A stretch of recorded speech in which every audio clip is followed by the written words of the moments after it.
Hi everyone, welcome to ABR tech academy YouTube channel. ఇవాల్టి క్లాస్లో బీట్రిప్లీ సబ్జెక్ట్లో ఉన్న పార్ట్ బిలో ఉన్నటువంటి యూనిట్ 3 అయిన డిజిటల్ ఎలక్ట్రానిక్స్ సిలబస్ని స్టార్ట్ చేస్తున్నాను. ఇది ఈ యూనిట్కి రిలేటెడ్గా ఉన్న లెసన్ 1 అవుతుంది. ఫస్ట్ అయితే మనం ఈ యూనిట్లో సిలబస్ ఏంటో చూద్దాం. Overview of number systems, logic gates including universal gates, BCD codes, XS3 code, gray code, hamming code. ఇది ఫస్ట్ పార్ట్గా అనుకుంటే ఇందులో ఏం చెప్పుకోవాలి అంటే నంబర్ సిస్టమ్ గురించి చెప్పుకోవాలి. అట్లాగే కొన్ని కోడ్స్ ఇంపార్టెంట్ మనకి. BCD code, XS3 code, gray code, hamming code important. అట్లాగే కొన్ని logic gates, universal logic gates గురించి స్టడీ చేస్తాం.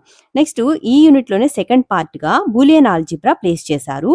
ఇందులో బేసిక్ థీరమ్స్, డిమార్గన్స్ థీరమ్స్, వాటి యొక్క ప్రాపర్టీస్, అట్లాగే truth table and functionality of logic gates, కొన్ని లాజిక్ గేట్స్ని మనం స్టడీ చేయాలి. Not gate, or gate, and gate, nor gate, nand gate, XOR and XNOR gates, వీటికి రిలేటెడ్గా ఉన్న సర్క్యూట్ డయాగ్రము, అట్లాగే ట్రూత్ టేబుల్ కూడా స్టడీ చేయాలి.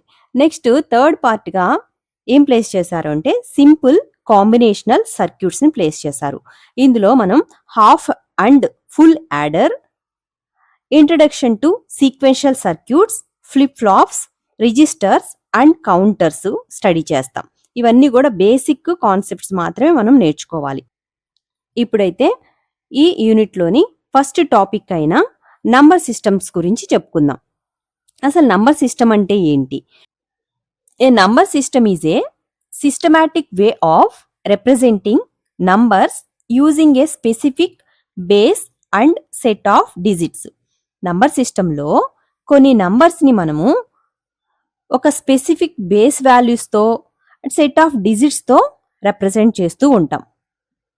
ఈ నంబర్ సిస్టమ్స్ని జనరల్గా ఎక్కడ యూజ్ చేస్తామంటే మనం డైలీ యూజ్ చేసే కంప్యూటర్సు, క్యాలిక్యులేటర్స్లో మనం ఇచ్చిన ఇన్పుట్ని ప్రాసెస్ చేయడానికి, అట్లాగే ఉన్న డేటాని స్టోర్ చేసుకోవడానికి ఈ నంబర్ సిస్టమ్స్ని యూజ్ చేస్తూ ఉంటాం. ఈ నంబర్ సిస్టమ్ కాన్సెప్ట్ మనకి క్లియర్గా అర్థం అవ్వాలి అంటే కొన్ని డెఫినేషన్స్ తెలుసుకోవాలి మనము. అందులో first one base or radix. Base అన్నా రాడిక్స్ అన్నా ఒకటే. ఏంటి డెఫినేషన్ అంటే number of distinct digits available in a number system. Base అంటే ఒక నంబర్ సిస్టంలో ఎన్ని డిజిట్స్ ఉన్నాయి అని చెప్పేదే బేస్ వాల్యూ. దీన్నే రాడిక్స్ అని కూడా అంటాము. అట్లాగే బిట్ అంటే చూద్దాం. బిట్ అనేది ఏంటి అంటే the smallest unit of data. మనకున్న డేటాలో ఒక స్మాలెస్ట్ యూనిట్ని ఒక బిట్ అంటాం. అంటే స్మాలెస్ట్ క్వాంటిటీని బిట్ అంటాం.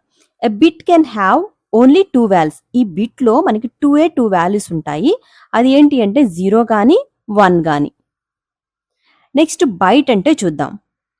ఏ group of 8 bits is known as a byte. బైట్లో 8 బిట్స్ని గ్రూప్ చేసుంటారు. కౌంటింగ్ చూడండి, 1 2 3 4 5 6 7 8. 8 బిట్స్ కలిపితే మనకి ఒక బైట్ అనేది ఫామ్ అవుతుంది. ఇవి కొన్ని డెఫినేషన్స్. జనరల్గా మనం 4 టైప్స్ ఆఫ్ నంబర్ సిస్టమ్స్ని కామన్గా యూజ్ చేస్తూ ఉంటాము.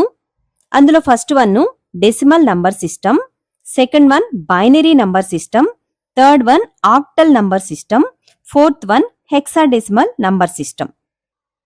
ఫస్ట్ వన్ అయితే డెసిమల్ నంబర్ సిస్టమ్ చూద్దాము. డెసిమల్ నంబర్ సిస్టమ్కి base value or radix value 10 ఉంటుంది. డెసి అంటే 10 కాబట్టి దీని బేస్ వాల్యూ 10. ఇందులో మొత్తం 10 డిజిట్స్ ఉంటాయి. అవి 0 1 2 3 4 5 6 7 8 9 వరకు ఉంటాయి. 0 నుంచి 9 వరకు ఉంటాయి. మరి ఈ నంబర్ సిస్టమ్ని జనరల్గా ఎక్కడ యూజ్ చేస్తామంటే it is used in every day life far counting and calculations. మనం డైలీ ఏవైనా కౌంట్ చేయడానికి యూజ్ చేస్తాం కదా, 1 2 3 4 అట్లా కౌంట్ చేసుకోవడానికి, ఏమైనా క్యాలిక్యులేషన్స్ చేయడానికి ఈ డెసిమల్ నంబర్ సిస్టమ్ని యూజ్ చేస్తూ ఉంటాం. దీన్ని ఎలా రిప్రజెంట్ చేస్తారు అంటే ఒక నంబర్ వేసేసి సఫిక్స్లో 10 అని ఇండికేట్ చేసుంటారు మా. ఇట్లాగా దీన్ని బేస్ వాల్యూ అంటాము. Next number system binary number system. ఈ బైనరీ నంబర్ సిస్టమ్కి బేస్ వాల్యూ 2 ఉంటుంది. దీంట్లో 2 డిజిట్స్ ఉంటాయి. అవి 0 1 1 1. ఇవి ఎక్కడ యూజ్ చేస్తాము అంటే జనరల్గా it is used in data representation for computers and digital electronics. Digital electronics కంప్యూటర్స్లో ఒక డేటాని రిప్రజెంట్ చేయడానికి ఈ బైనరీ నంబర్ సిస్టమ్ని యూజ్ చేస్తాం. దీంట్లో 2 డిజిట్స్ ఉంటాయి. 0 1 1 1 ఉంటుంది. Next number system octal number system. Octal అంటే ఆక్టా అంటే 8 కాబట్టి ఈ ఆక్టల్ నంబర్ సిస్టమ్కి బేస్ వాల్యూ 8 ఉంటుంది. ఇందులో 8 డిజిట్స్ ఉంటాయి. అవి 0 1 2 3 4 5 6 7 అనే డిజిట్స్ ఉంటాయి. మరి దీన్ని ఎక్కడ యూజ్ చేస్తాము? 3 బిట్స్తో గ్రూప్ చేసినందువల్ల ఏంటి అంటే ఈ బైనరీ డేటా అనేది చాలా వరకు సింప్లిఫై అయిపోతుంది. దీన్ని ఎలా రిప్రజెంట్ చేస్తాము అంటే ఏదైనా నంబర్ బ్రాకెట్లో ఇచ్చి సఫిక్స్లో 8 ఉన్నది అంటే అది ఆక్టల్ నంబర్ సిస్టమ్ అని meaning. Next one hexadecimal number system. దీని యొక్క బేస్ వాల్యూ 16. ఇందులో 16 డిజిట్స్ ఉంటాయి. 0 నుంచి 9 వరకు, ఏ నుంచి ఎఫ్ వరకు. అవేంటి అంటే 0 1 2 3 4 5 6 7 8 9 అనే నంబర్స్ ఉంటాయి. ABCDEF అనే ఆల్ఫాబెటికల్ లెటర్స్ ఉంటాయి. ఇక్కడ ఏ అంటే 10, బి అంటే 11, సి అంటే 12, డి అంటే 13, ఈ అంటే 14, ఎఫ్ అంటే 15. అంటే సింగిల్ డిజిట్స్ వరకు సేమ్ వాల్యూస్ యూస్ చేస్తాం. 10 నుంచి 2 డిజిట్స్ వస్తాయి కదా, 10 అంటే 1 0 రాస్తాం. అంటే ఈ బైనరీ నంబర్స్గా కన్సిడర్ చేస్తుంది. అందువల్ల ఏంటి అంటే ఆ కన్ఫ్యూజన్ లేకుండా 10 ఉంటే ఏగా తీసుకోవాలి, 11 అయితే బీగా, 12 అయితే సిగా, 13 అయితే డిగా, 14ని ఈగా, 15 అయితే ఎఫ్గా తీసుకుంటా. అంటే 15 వరకు ఉంటాయి అన్నట్టు నంబర్స్. మరి ఇక్కడ ఈ సిస్టమ్ని ఎక్కడ యూజ్ చేస్తామంటే used to simplify binary digits by grouping them into a set of 4 bits. ఈ నంబర్ సిస్టమ్ని కూడా బైనరీ డేటాని సింప్లిఫై చేయడానికే యూజ్ చేస్తాం. ఎలా సింప్లిఫై చేస్తారు?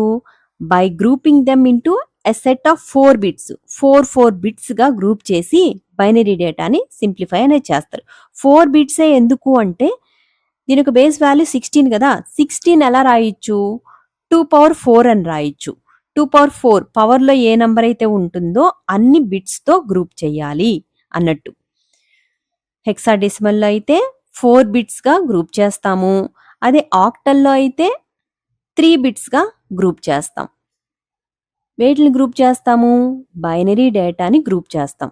బైనరీ డేటా అంటే ఏ డిజిట్స్ ఉంటాయి? అన్ని 0s 1s ఉంటాయి. ఆక్టల్లో అయితే 3 బిట్స్గా గ్రూప్ చేయాలి. హెక్సాడెసిమల్లో అయితే 4 బిట్స్గా గ్రూపింగ్ అనేది చేస్తాం. అలా గ్రూప్ చేసినందువల్ల ఏంటి అంటే మనకున్న బైనరీ డేటా అనేది చాలా వరకు సింప్లిఫై అయిపోతుంది. అలాగే ఈ యూనిట్ 3లో ఉన్న టాపిక్స్ అన్నీ నేను లెసన్ 1, లెసన్ 2 అనే ఆర్డర్లో అప్లోడ్ చేస్తాను. మీకు చదువుకోవడానికి ఈజీగా ఉంటుంది. ఈ వీడియో కనుక నచ్చితే please like, share, subscribe to ABR Tech Academy. Thank you for watching.